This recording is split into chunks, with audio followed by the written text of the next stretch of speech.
Guadalcanal didn't feel like a battlefield. It felt like a giant, steaming lung made of jungle and humidity, breathing, pulsing, watching. The Marines who landed there in August 1942 thought they were prepared for anything the Japanese could throw at them. Machine guns, infantry charges, banzai assaults, they'd trained for all of it. But nothing in the manuals, nothing in their stateside training, prepared them for the one enemy they couldn't see, the enemy who lived above them. The coconut palms of Guadalcanal stood like a forest of cathedral pillars, straight and tall, rising 20 or even 30 feet into the haze.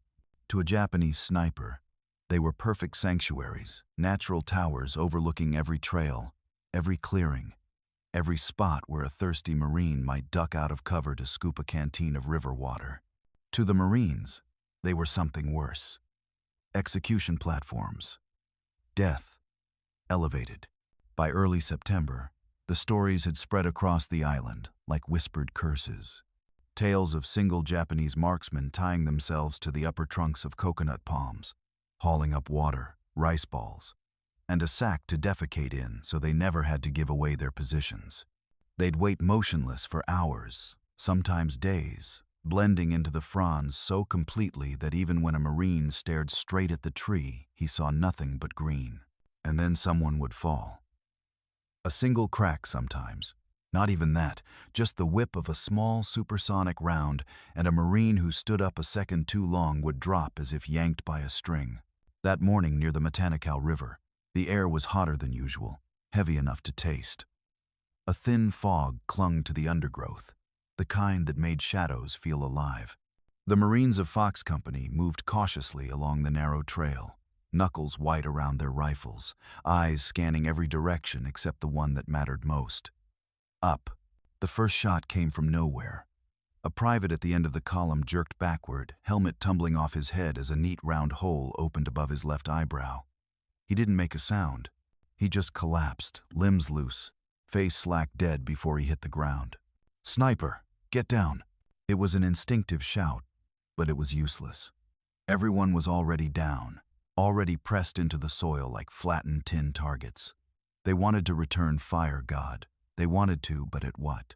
The trees towered above them, hundreds of them, each one a possible nest, each one a potential grave. 2 minutes later, a second shot cracked, then a third. Another Marine screamed for a corpsman before a fourth shot cut him off mid-breath. The sniper wasn't just invisible, he was untouchable. Captain Leland's voice was a low growl as he crawled toward the shelter of a fallen log. "We can't move," he muttered to his radio man. "We're pinned. Again, pinned." It was a word they were all sick of hearing. Every day brought some new story of a Japanese sniper stopping an entire platoon in its tracks. You could fire 1,000 rounds into the canopy and still hit nothing but bark. You could call in mortars, artillery hell, even try to bring in a tank and still never find the man who had the patience of a stone statue and the eyes of a hawk. The Marines had a name for these men. Tree ghosts. Corporal Wade arrived 10 minutes later, emerging silently from the foliage with his Springfield 1903 slung low and his face streaked with mud. He was young, too young, some said, but he carried himself with the calm certainty of someone who understood the wilderness better than most. Back home in Montana, he'd hunted since he could walk. Deer, elk, bears, it didn't matter. Wade had grown up listening to the sound of the forest, reading it like a book most people couldn't even open. Now the forest was trying to kill him. Captain Leland nodded toward him. "Sniper's been hitting us from up there somewhere. 4 men down, no muzzle flash, no movement, no nothing." Wade didn't answer immediately. He didn't need to. His eyes were already searching not for a person, not for a rifle barrel, but for the one thing he knew: a sniper, no matter how disciplined, could never hide completely. Disturbances, patterns, the kinds of tiny changes that only a hunter notices. He crouched beside a split coconut husk, running a thumb over its rough shell. The morning breeze was barely a whisper, too weak to move more than the lightest fronds. Perfect, he thought. If anything moved up there, anything at all, he'd hear it. And that was how the Coconut Duel began. Corporal Wade eased himself into a shallow depression beside an old banyan root, careful not to disturb even a pebble. The enemy sniper, whoever he was, had already proven he could read movement like a book. Even shifting an elbow too quickly could earn a man a hole between the eyes. Wade flattened out, belly to the earth, and let his breathing slow. The jungle around him felt alive, restless. Cicadas buzzed. Something rustled in the brush behind him. A mosquito whined by his ear. But Wade wasn't listening for any of that. His ears were tuned for one sound, and one sound only. A leaf. Falling wrong. Note drifting. Note fluttering. Falling. Straight. He whispered to the captain without looking away from the tree line. Get everyone to stop moving. Completely. Tell them to hold. Captain Leland didn't argue. He crawled back, gave the hand signals, and within seconds Fox Company froze like they'd been carved from stone. Now the world had a silence Wade could work with. A long minute passed. Then another. Sweat trickled down Wade's forehead and soaked into the dirt. Even breathing felt like it might give him away. This bastard's tied up high, Wade murmured. Has to be. Maybe 18, 20 feet up. How can you tell? Leland asked quietly. Wade lifted a finger. Angle of the hits. Straight down, not sideways. And just one shooter. The captain nodded, but he didn't fully understand. Few did. Most men listened to gunfire like an explosion, loud, chaotic, directionless. Wade listened to it like a musician listens to notes. Every sound had a shape, a rhythm, a signature. This sniper's signature was perfect. Too perfect. Which meant he was a pro. And a pro eventually makes only one mistake. Staying alive too long. Wade settled deeper against the banyan root and drew a long, slow breath. He's waiting for us to move. Waiting for one guy to panic and run. Will he shoot again? Leland asked. Oh yeah, Wade said. He's patient, but he's not a ghost. He has to adjust now and then. As if summoned by Wade's words, a distant crack echoed faintly from somewhere near the river. Not a rifle wood splitting, a coconut falling, a branch snapping. Wade's eyes narrowed. He raised one finger. Listen, he whispered, and then it came a faint, almost imperceptible tick. Not loud enough for most men to hear. But Wade heard it, felt it almost, the way a hunter feels a twig snap 2 ridgelines away. The tick was followed by a soft hiss, a leaf slipping off its stem. Then, a heartbeat later, a leaf dropped in a straight vertical line, slicing the air like a falling coin. Wade didn't move. He just marked the location. Top third of a coconut palm, slightly right of the bent frond, third tree in from the riverbank. He exhaled slowly. There you are. Leland looked at him sharply. You saw him? No, but he shifted. Wade pointed with the tip of his rifle. Up there. Something brushed the fronds, just barely. Could be the wind. No wind moves like that, Wade said. When a man changes sitting position in a palm, the whole crown reacts. Not big, but enough. Another minute crawled by. Then, another. The jungle tested their patience, its heat pressing down like a heavy hand. Wade ignored everything, bugs crawling across his arms, sweat stinging his eyes, the metallic taste of tension on his tongue. He only listened. At minute 5, it happened again. Another tick. Another leaf, falling in a perfectly straight line. That's him, Wade whispered. He's shifting weight, probably adjusting his shooting sling. Leland clenched his jaw. Can you tag him? Not yet. I need him to move again. Wade pushed the stock of his rifle into his shoulder, just one more time. But the sniper didn't move. Instead, the jungle became impossibly still. Even the insects seemed to sense the stalemate between predator and predator. Then Fox Company's radio man, barely 19, made a mistake. He tried to adjust his radio antenna. The metal rod scraped softly against a tree trunk. 3 Marines hissed at him to stop, but it was too late. Crack. The Japanese sniper fired instantly. The bullet hit the tree trunk above the radio man, showering him with splinters. Every Marine ducked lower. Every Marine except Wade. Wade didn't flinch. He'd been waiting for that shot. He counted the 2 seconds after the crack, the time it took for the bolt-action Type 97 to cycle. Then he heard it. Rustle, snap. 2 fronds brushed each other high in the canopy. 2 quick, unnatural movements as the sniper settled back into his nest. Wade whispered, "Got you." He shifted his muzzle a hair to the right and aligned the crosshairs at the exact patch of overlapping fronds where the leaves had moved. He waited for the tiniest cue. A sway, a breath, a vibration of leaf against leaf. Then, tick, a leaf dropped, straight down. Wade took up slack on the trigger, exhaled and whispered, "Here's mine." Boom! The Springfield roared, sending a 170-grain round tearing into the crown of the palm. He didn't wait to see if he hit. He already knew. The recoil rolled back into Wade's shoulder like a hammer, but he held his position, cheek pressed to the stock, one eye still glued to the crosshairs. Most snipers were trained to fire, then immediately relocate. But Wade didn't move, not an inch. He was listening. The Springfield's boom faded into the jungle, swallowed by the damp air. A few startled birds burst out of the canopy, wings beating frantic patterns. Then the world dropped back into silence. Wade waited for the one thing that mattered, the sniper's reaction. For 3 full seconds, nothing happened. Just the jungle's slow inhale. Then, thwip, a thin, sharp sound, like a frond snapping under sudden weight. Wade's pulse kicked once. He hit something. Not a killing hit, he knew that instantly. A round that kills in a tree sends a body slamming into the trunk or plummeting through the branches.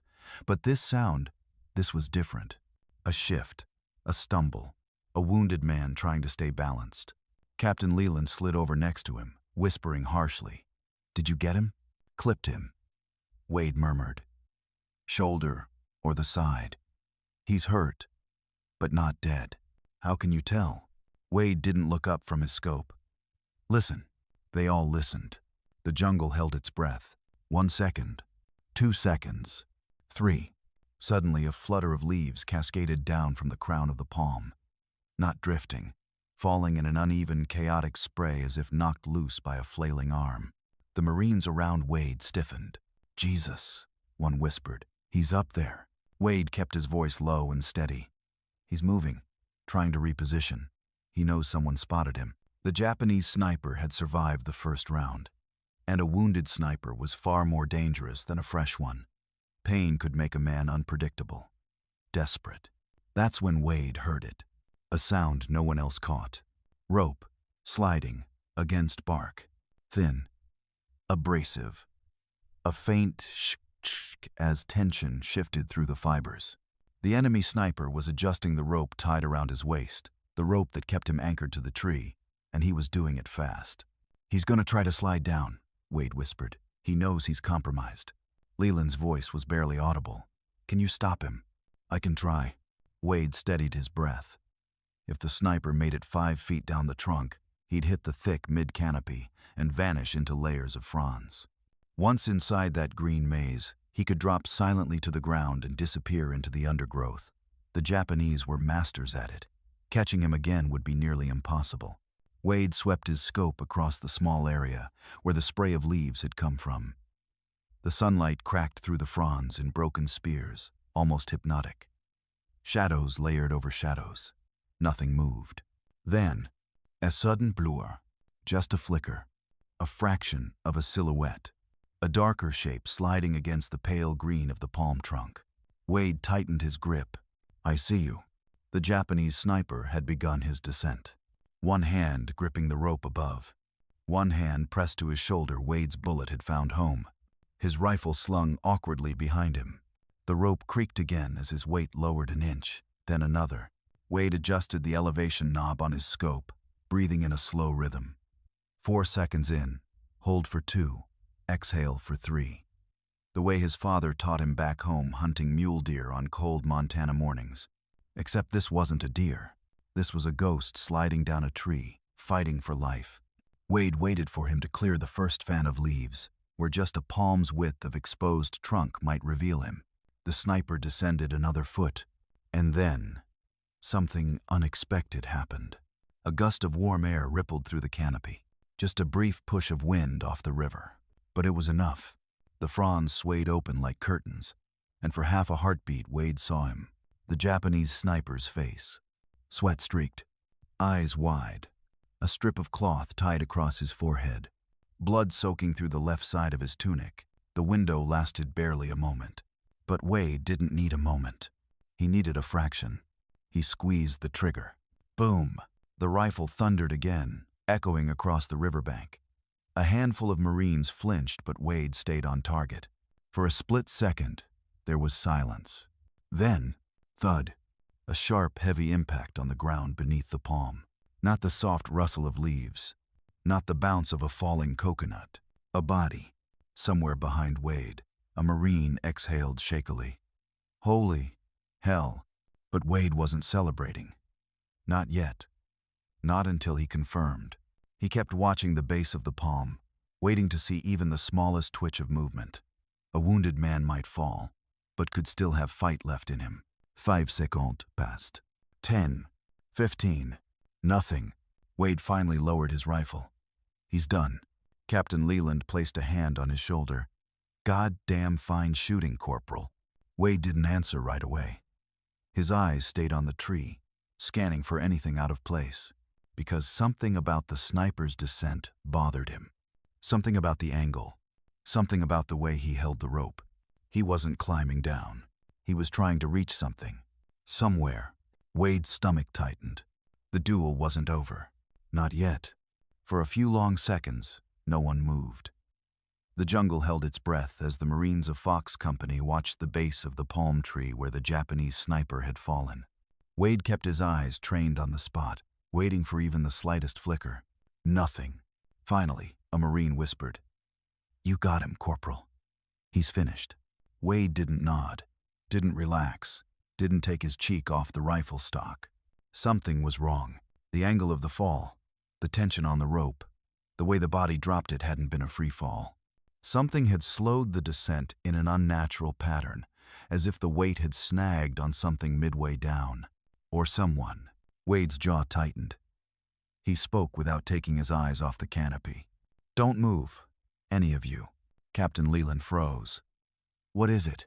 Wade slowly swept his crosshairs up the trunk, tracing the path the sniper had taken on the way down. Then he saw it. Small, subtle, almost invisible unless you knew what to look for. A secondary rope, thinner and darker, wrapped around the opposite side of the palm. It wasn't attached to the dead sniper's harness. It led upward, disappearing into a denser cluster of fronds about 3 meters to the left of the sniper's original perch. Wade's heart sank. That wasn't his rope. "What?" Leland whispered harshly. "What are you saying?" Wade swallowed. "There's a second shooter." A ripple of dread moved through the Marines. The air suddenly felt heavier, thicker, like the jungle itself was closing in around them. "You sure?" Leland asked. Wade nodded grimly. The rope he was using was tied on the western side of the trunk. The body dropped toward the east.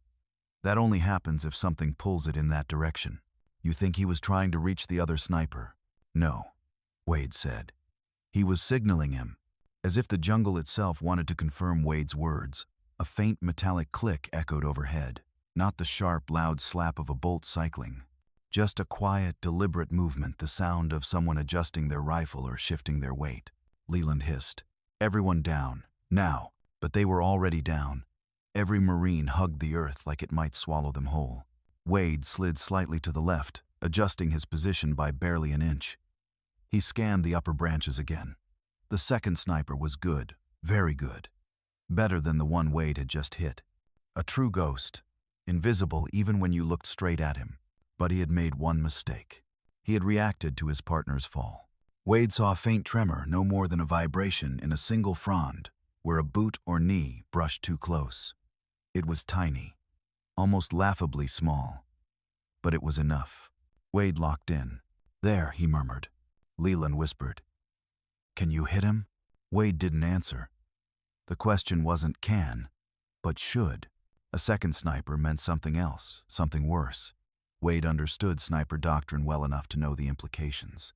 Japanese snipers rarely paired up unless they were guarding something valuable, a command post, a supply point, an observation site, or a kill zone designed to wipe out entire units. Wade spoke low, calm, steady. "He's waiting, watching. He knows we saw movement. He knows I fired. So what's he waiting for? Someone to try to drag the body." Leland cursed under his breath. Bastard's setting a trap. "He's not just a shooter," Wade said softly. "He's a finisher." A finisher waited until the wounded cried out, until men reached for them, until corpsmen exposed themselves. That was the shot that really mattered, the one that broke morale. Then, without warning, snick, a small, sharp sound, like a knife slicing through fiber. Wade's blood ran cold. "He cut the rope," Wade hissed. Leland blinked. "Whose rope?" "His partner's. He's making sure the body drops clean." Sure enough, the dead sniper's body shifted, rolling slightly down the slope at the base of the palm, as if freed from the last thing tethering it. And that's when it happened. 3 leaves fell, not drifting, but torn loose, spilling from the second sniper's position. Wade didn't hesitate.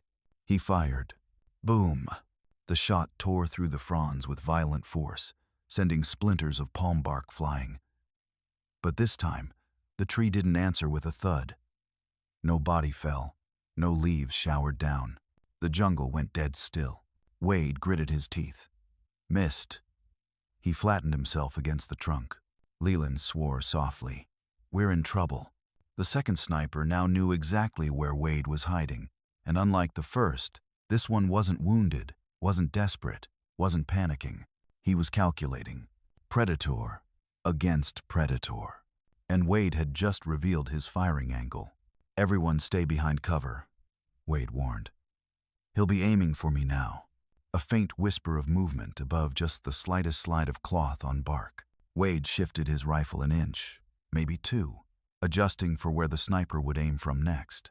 Another leaf dropped, not straight this time, at an angle, cut down by a suppressor plate or the sniper's arm. Wade inhaled. The duel wasn't over. It had just begun. The jungle didn't breathe. It tightened. Every Marine and Fox company lay perfectly still, as if the entire world had shifted its weight onto their spines. Wade kept the rifle shouldered, his cheek pressed against the stock, but his eyes weren't on the crosshairs now. They were scanning every gap between the leaves, every unnatural shape, every shimmer of light. Because somewhere up there, 5, maybe 6 meters higher than the first sniper's perch, a second ghost was watching him. Wade whispered, "Everyone get as low as you can. Don't even twitch." Captain Leland nodded, sinking deeper behind the fallen log. Sweat soaked his helmet strap. Nothing moved for 10 seconds. Then 20. Then 30. The silence was suffocating. Finally, a faint sound broke through. Crack. Crack. The slow contraction of drying bark under tension.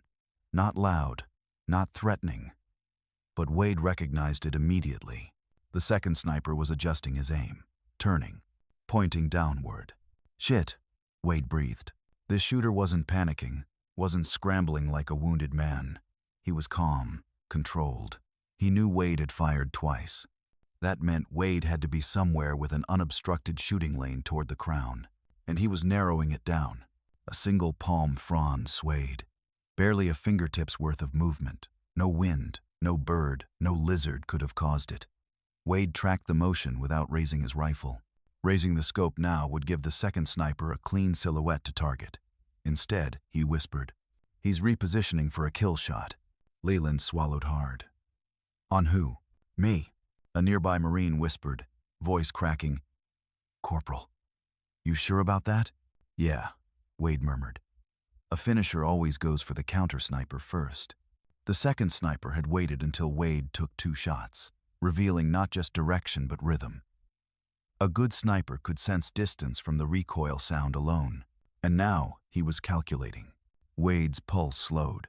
He felt his senses sharpening the way they had back home, tracking wounded elk through pines. The forest talked if you knew how to listen. Right now, it was whispering danger. He slid backward 5 inches into a darker patch of brush. Not enough to make noise. Enough to break the silhouette. 2 seconds later, crack. A gunshot split the canopy. A Type 97 round slammed into the exact spot Wade's head had been, exploding the bark of the banyan root, spraying chips of wood into the air like shrapnel. The Marines flinched, swore, ducked. Wade didn't move, didn't panic. He had expected it. "He fired blind on the last noise I made," Wade whispered. "Now he knows he missed, so he'll try again." Leland hissed. We can't stay pinned down like this. You move, Wade said. You die. Then Wade's eyes widened. The second sniper was aggressive. Tu aggressive. A rookie would try to relocate fully after a missed shot. But this ghost only shifted by inches. He wasn't running. He was tracking, which meant Wade had less than 10 seconds before the next shot came. He needed to reposition, but not far. Just enough to break the shooter's predictive pattern. Wade whispered, "Cover me." Leland whispered back, "With what?" "He'll shoot anyone who moves." "Exactly," Wade said. "And he'll shoot at noise, not origin." Before Leland could respond, Wade flicked a small stone with his boot, sending it skittering 2 feet to the right through the leaves. Crack! The second sniper fired instantly, reacting like a predator to prey rustling in grass. The bullet tore into the dirt where the stone had bounced. Wade didn't waste the moment. He slid left, slow but continuous, belly dragging through mud and roots, moving like a shadow. Every inch counted, every leaf mattered. He crawled until the world looked different. Different angles, different shadows, different lines of fire. Now, he was no longer where the Japanese shooter expected him to be. He raised the rifle, but not to shoot. To listen. Scope against cheek, Wade steadied his breath and let the magnification bring the treetop world closer. Not for a target, no. The second sniper was too well hidden, but for something more subtle. Anomalies. A frond too stiff. A piece of bark peeling wrong. A shadow that didn't belong. Then he heard it. Click. The small metallic sound of a safety lever being eased. Carefully, quietly. Wade whispered, "He's reloading." That was the window. He exhaled half a lung of air and whispered, "Now, show me something." And the sniper did. A leaf just one shifted sideways across a branch. Not down, not dropped. Sideways. Someone's elbow or boot had brushed it. Wade's crosshairs snapped to the disturbance. He didn't see a face, didn't need one. He saw movement, just a blur of flesh through the gaps of green. He squeezed the trigger. Boom! The round punched through the palm crown like a hammer through paper. A split second later, a grunt. Soft, throaty, painful. Wade's heart thudded. He'd hit him, but no body fell. Leland whispered frantically, "Did you get him?" Wade didn't answer, because he heard something else. A noise that made his stomach tighten. Rope tightening, dragging, sliding. The second sniper wasn't dead. He was moving, retreating, and judging by the direction of the sound, "He's going down the back of the tree," Wade whispered. "He's trying to escape." The duel wasn't won. It was turning into a chase. A deadly one. The sound of rope tightening against bark sent a jolt of electricity through Wade's nerves. This wasn't the heavy, panicked scramble of a dying man. This was controlled, methodical. The second sniper wasn't falling. He was escaping. But escaping meant movement, and movement meant noise. Wade pressed his ear to the ground, closing his eyes. He wasn't listening to the sniper directly. No man could hear something that faint. He was listening to the tree. Big trees talk when something slides down them. The vibrations burrow into the soil, subtle but readable if you know how. And Wade knew how. He whispered, "He's going down the backside." Using the rope like a rappel, Captain Leland hunched lower. "We need to move. If he gets to the underbrush, he disappears forever," Wade finished. "Yeah, I know," a Marine whispered anxiously. "Corporal, he knows you hit him twice. He's running, or he's setting a trap." Wade didn't contradict him. The truth was, both things could be true. A good sniper retreats only when he can control the retreat. That meant he wasn't panicking. He was repositioning for a counterkill. Wade's breathing slowed again. He lifted his rifle and shifted to a new angle, one with a partial view of the far side of the trunk. He could see nothing but a dense wall of fronds and shadows. The jungle felt like it was folding in around them. Then came the next sound. Whump, scrape, whump. Feet hitting the trunk, sliding, hitting again. Not far. 3, maybe 4 yards down. The sniper was half climbing, half lowering himself. And he was doing it at an angle, spiraling slightly clever enough to avoid dropping straight into a kill zone. Wade exhaled. He's good. Can you hit him? Leland whispered. Wade shook his head. Not yet. Need eyes. He slid forward another few inches, belly scraping over roots, leaves sticking to his arms. Every movement felt amplified in the stillness. The jungle seemed to hold its breath, waiting to see which hunter would outlive the other. Then a shadow shifted. Not big, not dramatic. Just a soft, brief flicker behind the trunk, like a shape passing through filtered sunlight. Wade locked onto it instantly. There, he murmured, but the angle was terrible. The shot would have to thread through fronds so thick they looked like woven armor. One wrong twig could send the bullet off by an inch, and an inch was the difference between a kill shot and nothing. Wade steadied his breath and stopped, because he heard something that made his skin crawl. Metal, clinking softly. A bolt being drawn back. The second sniper wasn't just sliding down. He was reloading while descending. He's gonna fire from halfway down, Wade hissed. Leland's voice trembled with urgency. Get down, everyone get. Too late. Crack. The shot tore from the far side of the tree, angled downward, ripping through foliage just inches above a Marine's helmet. Bits of bark and shattered palm fronds rained down. Jesus Christ! The Marine shouted, scrambling behind a root. Wade didn't duck. He watched. He watched exactly where the muzzle blast pushed the leaves outward. He watched the brief, unnatural pulse in the greenery where the pressure wave bent them. He watched how the fronds on the west side fluttered a moment longer than the ones on the east. All of it told him one thing. He's lower now 10, maybe 12 feet up. Wade slid left another yard, brushing aside a mossy vine. He needed a lane, just a sliver. A hole no wider than a clenched fist. He studied the canopy, every detail, every layer. A tiny break in the fronds caught his eye, a triangle of sunlight piercing the shade. That was enough. He lined up the shot. The crosshairs hovered over a cluster of overlapping leaves that seemed too thick, too bunched, exactly where a man hugging a trunk might be hiding behind the curtain of foliage. Wade exhaled and squeezed. Boom! The shot punched through. Grunt. Short. Sharp. More pained than before. Wade whispered, "Hit him." The jungle answered with silence. A deep, waiting silence. Even the cicadas paused as if they sensed something dying up there. Then, thud, thud, thud, a series of impacts. Not one big fall, but several smaller ones. Like a man bouncing against the trunk on the way down, ricocheting off rough bark and fronds. Wade raised his scope an inch. A smear of blood streaked downward, catching on several fronds before dripping to the earth. He wasn't dead yet. The body finally dropped from the lowest fronds, hitting the ground hard on the far side of the tree where no one could see. The Marines flinched. "Did we get him?" someone asked. Wade didn't answer, because he heard something else. Dragging. Fabric on earth. A body being pulled? Or crawling? Wade's breath froze. "Oh God," Leland whispered. "He's still alive." Wade shook his head slowly. Not just alive. He heard the sound again, wet, uneven, desperate, but purposeful. He's crawling away, straight into the thick brush south of the tree. Wade tightened his grip. He's trying to reach cover. He might not be alone down there. Leland stiffened.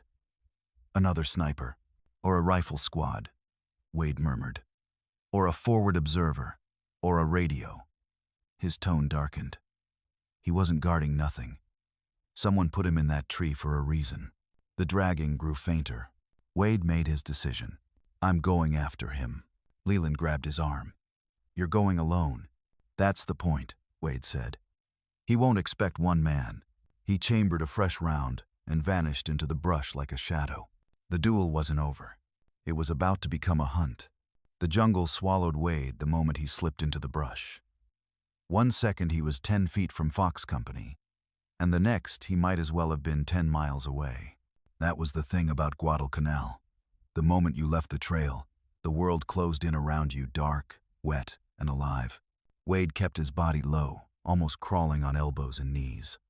Moving upright would be suicide. The undergrowth here was a latticework of roots, ferns, and shadows that twisted shapes and muffled sound. Perfect country for a wounded sniper to disappear in, and perfect for an ambush. He paused at the first sign of blood, a small dark smear on the broad leaf of a pandanus plant. He touched it lightly. Still warm, still thick. "He's close," Wade whispered to himself. He moved forward another yard, nose almost brushing the leaves. The trail was faint, disappearing and reappearing like a vanishing pencil mark. Sometimes a droplet on a root, sometimes a handprint on damp soil, sometimes just a faint drag line where a boot or knee had scraped the earth. But what bothered Wade wasn't the trail itself. It was the pattern. The sniper wasn't crawling randomly. He was angling southeast toward a natural depression Wade knew existed roughly 50 yards ahead. A small gully thick with vines and fallen logs. A perfect killing box. Wade slowed even more, inching forward. His breath became almost silent, pushed through tight lips. His fingers slid along the stock of his Springfield, moving with practiced familiarity. A twig snapped somewhere ahead. A sharp, brittle snap. Too deliberate, too isolated. Wade froze instantly. A wounded man didn't break twigs like that, not unless he wanted someone to hear it. "A lure," he whispered. He scanned the ground without lifting his head. The blood trail drifted right, but the sound had come from the left. Classic counter-tracking trick. Wade smirked, this beat it himself. Smart bastard. He ignored the noise and followed the blood instead. 15 feet ahead, he found the sniper's first resting spot, a small patch of churned soil stained with darker red. The wounded man had stopped here, sat up, maybe checked his wound. Wade studied the imprint. "He's hurt bad," he murmured, "but not dying," and that made him more dangerous. Wade crawled forward another few feet until the terrain dipped. The air grew cooler, damper. The jungle muffled sound in this hollow like a wet blanket. He was close now, too close. A faint metallic clink echoed, like metal brushing metal. A magazine, a bolt, a canteen. Wade flattened himself entirely and let his ears guide him. The sound came again, faint but distinct. Ahead, 10 yards, maybe less. He raised his rifle inch by inch. Not fast, not slow, just steady. He pushed the barrel through a curtain of leaves and looked into the gully. There, half hidden behind a fallen log, lay the Japanese sniper. He was in terrible shape. Blood on his shoulder, blood on his sleeve, blood smeared across the log he'd used to brace himself. But his eyes were sharp, alive, burning, and in his hands. His rifle was pointed directly at Wade's last known angle of approach. He hadn't seen Wade. Not yet. But he'd set the perfect shot for when the American moved another foot. Wade's mind raced. He had no clear line. Too much foliage in between. Too many branches that could deflect a bullet. And if he tried to shift left or right, the Japanese sniper would hear it instantly. Wade steadied his breathing, and then he noticed something. A thick vine stretched from the fallen log to a tree root behind it. The sniper's foot was pressed right on top of it. A tension vine, tight, stiff, like a tripwire. But not a trap. A brace. Wade understood instantly. The sniper wasn't waiting for Wade to appear. He was waiting for Wade to fire. When Wade shot through the leaves, the Japanese sniper planned to absorb the recoil by bracing on the vine and fire back through Wade's muzzle flash. A mutual kill. Wade exhaled slowly. Then he whispered, "Not today." He lowered his rifle, reached into his pocket, and pulled out a single stone, smooth, round, no bigger than a quarter. He flicked it with his thumb into the foliage 5 feet to the right. Rustle. The Japanese sniper reacted instantly. His rifle snapped toward the noise. Wade moved that same instant, sliding left, rifle rising. He fired. Boom! The shot tore through the log. A cry followed a harsh, guttural final sound. Then silence. Wade kept the rifle trained for a full 5 seconds before crawling forward. He reached the gully and looked over. The sniper lay still, finally still. Wade exhaled long, slow, like he'd been holding his breath for an entire lifetime. The duel was over. Wade stayed crouched over the fallen sniper for several long seconds, breathing slow, steady, and controlled, more controlled than he felt. Even after death, the jungle around him didn't relax. The leaves still hung motionless. Cicadas still held their breath. The air still felt thick enough to chew. Guadalcanal wasn't finished with him yet. He placed 2 fingers on the Japanese sniper's wrist. No pulse, no twitch, no life. Only then did Wade allow himself to straighten. Not fully, never fully, but enough to shift from hunter to survivor. He stood, scanned the perimeter, and traced the man's final moments. The sniper had crawled with intent. He'd reached the fallen log deliberately. He'd chosen a brace point. He'd positioned his rifle to counterfire through a muzzle flash. He hadn't lost his discipline, not even with 2 bullets in him. Wade let out a low breath. "Hell of a fighter," he murmured. He checked the man's pockets. No personal keepsakes, no documents. Only a small, cloth-wrapped packet containing spare ammunition, a cleaning kit, and a slip of rice paper with a single brushed kanji. Shinobu, endure. Wade tucked it back into the sniper's jacket. Some things weren't trophies. Wade slipped out of the gully, following the blood trail in reverse until he reached open ground again. As soon as he emerged from the underbrush, Fox Company rose from their hiding places slowly, cautiously, like men climbing out of shallow graves. Amarine blurted, "Corporal, you alive?" Wade smirked faintly. "Looks like it." Captain Leland jogged over, face tight with tension. "Jesus Christ, Wade, we thought you were dead." "Not yet," Wade said, shrugging off a clinging vine. Leland looked him over. "What happened?" "Second sniper," Wade said. "Wounded. Tried to break contact. Set up a counter shot in the gully. Did you get him?" Wade nodded once. The relief that moved through Fox Company was palpable, like someone had opened a valve and let the pressure drain out. Men unclenched their fists, shoulders loosened, helmets came off. A few Marines laughed nervously, the kind of laughter that comes only after staring into a grave. But Wade held up a hand. "Don't relax yet." The company stilled instantly. "What is it?" Leland asked. Wade pointed toward the palm tree where the duel had begun. "We need to search the perch." Leland frowned. "You think there's more?" "Maybe," Wade said. "But that's not why." A small group followed Wade to the base of the coconut palm. Blood still stained the bark in streaks.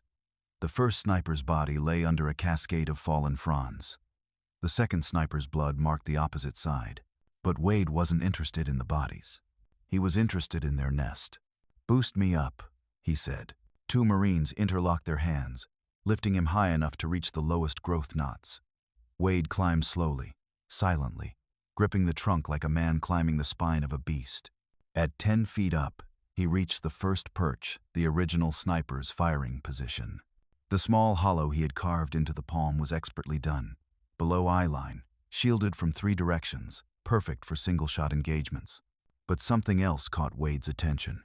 Another rope, thin, weathered, tied carefully.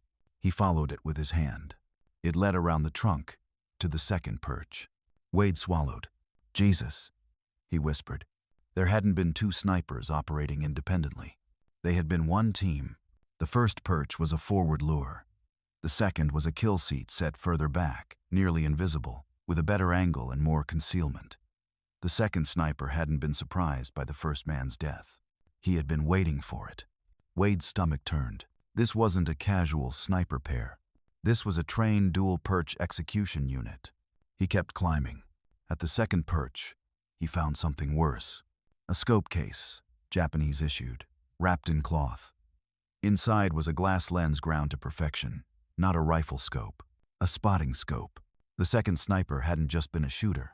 He had been the observer, the brains, the teacher, the one who chose when to let his partner fire and when to kill the rescuer. Wade closed the case and climbed down silently.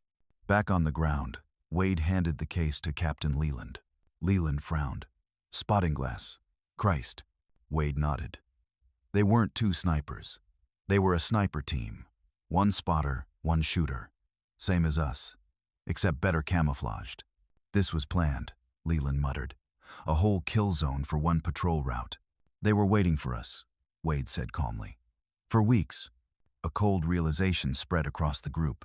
If Wade hadn't noticed that second rope, if the wounded sniper had reached the thicket, if the observer had lived, Fox Company wouldn't have lost 4 men.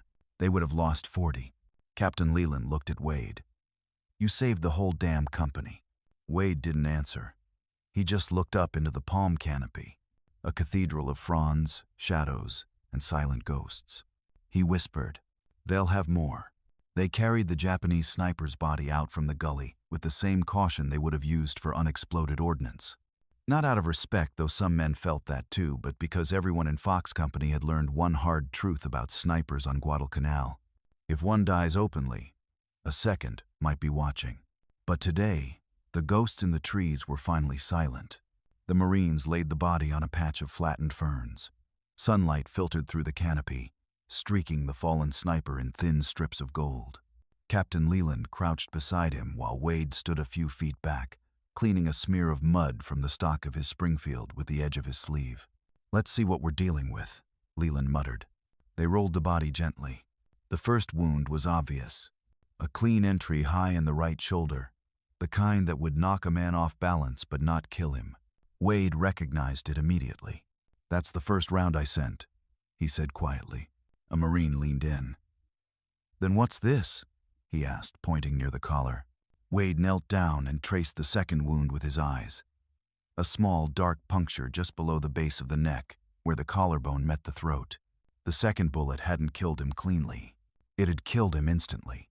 Wade exhaled through his nose. That one was the finisher. The men around him exchanged glances. The Japanese sniper's head was still tilted slightly to the side, expression frozen somewhere between grim pain and fierce determination. One Marine whispered, almost involuntarily, "Guy must have been tough." Wade didn't disagree. The blood trail alone had told the story. The sniper had fought to stay alive, to reposition, to kill again. A wounded predator trying to drag himself just far enough to take one last man down with him. They found the rope still tied around his waist, frayed but intact. Proof he'd been trying to escape the perch, not fall from it. Leland tugged gently on the harness. "He tried to make it out," he muttered. "Yeah," Wade said. "He almost did." For a moment, no one spoke. The wind stirred faintly at last, rustling the canopy where two men had tried to kill them all from above. The jungle, which had been holding its breath for hours, seemed to finally exhale. A Marine broke the silence. "How'd you spot him, Corporal?" "We all fired at the tree line for half an hour before you showed up. Could have hit every branch on this damn island." Wade slung the Springfield across his shoulder. He didn't put on a show, didn't brag, didn't give a speech. He simply looked at the thousands of fronds swaying overhead, so many hiding places, so many traps waiting to be sprung, and spoke the single sentence that would stick with Fox Company for the rest of the war. "No one climbs a coconut tree without dropping a few leaves." A few Marines chuckled. Some nodded. But most just stared up into the canopy, understanding at last what Wade meant. It wasn't luck. It wasn't some sixth sense. It wasn't magic. It was pattern. Nature moves one way. A man moves another. The difference is subtle, but unavoidable. And Wade had spent his life learning to read that difference. Captain Leland rose to his feet. "Bag his gear. Tag the position. HQ's gonna want to know how two snipers almost shut down half a company." The Marines got to work quick, precise, still casting anxious glances toward the treetops. Wade helped secure the fallen rifles and spotter scope. The equipment was worn but well maintained. Professional. Lethal. When they finished, Leland clapped Wade on the shoulder. "You did good today, Corporal. Real good." Wade gave a faint, tired smile. "Just doing what needed doing." The captain nodded. "Let's get back. The men could use a break. And Intel's gonna want a word with you."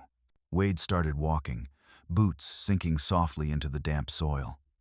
Behind him, Fox Company fell into formation slowly, quietly, as if half expecting another ghost to open fire from above. But no shots came. The trees were still. The leaves fell naturally. And for the first time all day, Guadalcanal felt almost peaceful.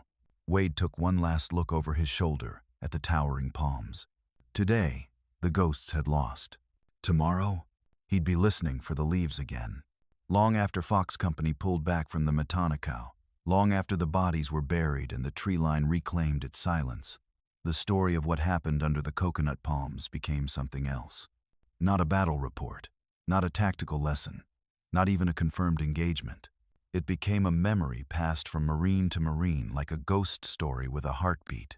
There were no maps for the Coconut Duel, no neatly drawn firing lanes, no chalkboard diagrams, no coordinates sent up the chain. The official after-action log for that day listed only 4 words: sniper activity suppressed. No further casualties. That was all. The names, the movements, the duel on the treetops. None of it made it into any briefing binder or regimental archive. The spotter's perch and the shooter's nest weren't photographed. No historian would ever stand there decades later, pointing to angles of fire or drop trajectories. No staff officer would cite it in a doctrinal revision.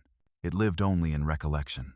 A handful of Marines from Fox Company would bring it up years later at VFW halls, on quiet porches, or during late-night conversations when memories grew sharper and whiskey made tongues looser. Some remembered the crack of the rifles. Others remembered the eerie silence between shots.